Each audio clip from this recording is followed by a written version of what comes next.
Hello again, my name is Andrea Nicole McCobb, and for my next set of observations, I went to Southeast High School in Bradenton, Florida again.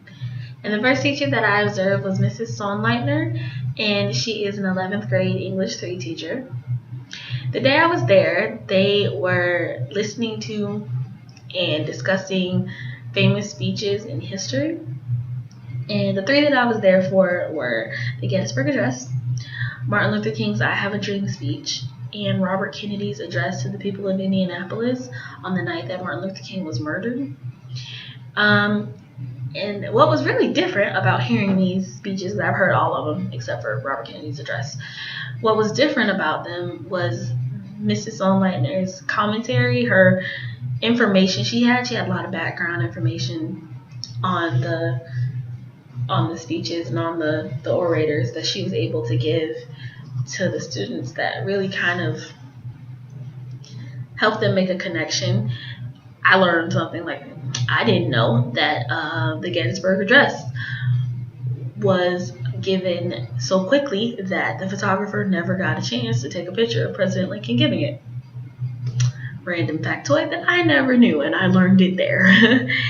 It was just really nice to see that she has such an interest in history. She's very passionate about talking about the speeches and the orators and giving the history of the time, and it was just she seemed to really come alive almost. She was oh golly, she even got overwhelmed during Robert Kennedy's address. I looked over towards the end and she was starting to cry. And then she, got up once it finished, and she was telling the students about, about him having died not long after. And it was really sad. She was just, her voice broke, and it was like, oh, she's so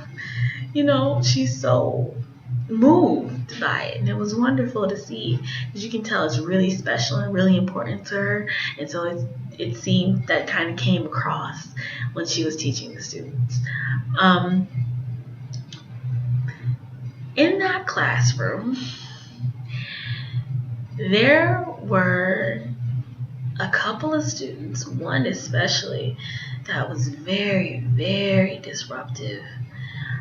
He seemed to me to have a lot of signs of like ADD or ADHD. He was all over the place.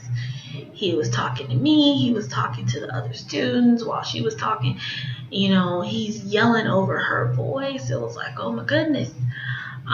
He did eventually ask to go. I'm not sure where he has to go to. I guess they have some sort of plan set up when he needs to leave class and calm down. And he did. And when he came back, he was much calmer. He was quieter. He was able to sit down and listen to the speeches. When they had the discussions, he piped up. He got a little loud during the discussions, but everyone did. So that can be understood. It wasn't that big of a deal. But at the beginning, he was horrible.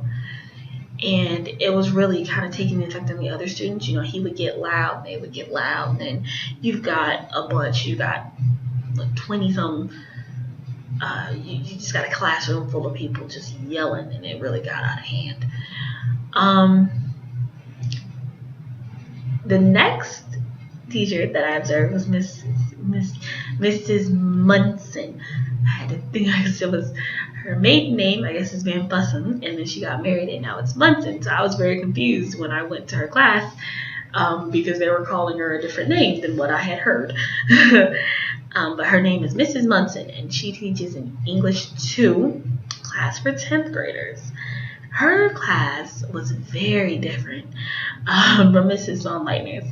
Very, very different. She was, the students were reading Antigone, and they were that particular day working on an extension exercise where they had the option to do they could either write a magazine, or a newspaper article, or they could draw a comic, or they had a lot of options based on the work that they were previously doing. based on the story, and it was very, very different from Mrs. Stone Lightner's class because it was so quiet. It was so quiet. There was rarely any discussion at all because they were doing their projects individually. And in a later class, they did work in groups if they hadn't finished the assignments from the previous period. But still, even in the groups, there was one group of boys that had to be quieted, but otherwise it was very quiet in the classroom. Even when they kind of got out of hand, the teacher they would rather than following procedure and raising their hand and asking a question, they would just yell out across the room. She kind of banters with them, and tells them to quiet down. It was very cute. And then she kind of, when they started getting rowdy later, the same group of boys, she kind of shot them what I call a mom stare, where your mom doesn't have to say anything to you, she just, and to hush up, and that's what she did, and it worked. So her and Mrs. Sonlight are very different.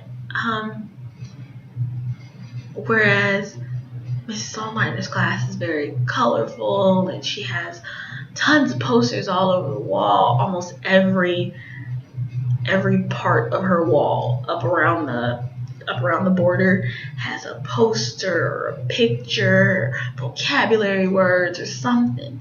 Whereas Mrs. Munson, her classroom's the walls are pretty bare. She's got student projects in the back, but not a whole lot of decoration. They're very different, and she has more of a laid back, hands off type of approach, at least the day that I was there, to the students. She helps them, but they kind of, like I said, the day I was there, they were working individually, so they didn't really need too much help. So it was a wonderful experience to experience both of them. They're wonderful teachers. They both gave me a lot of information and advice, but teacher-wise, they are so different. But I think both of them are doing an amazing job, and their students are getting everything that they need to move up to the next level and do well. So that's it. I'm all done now, and stay tuned for the next one. Bye.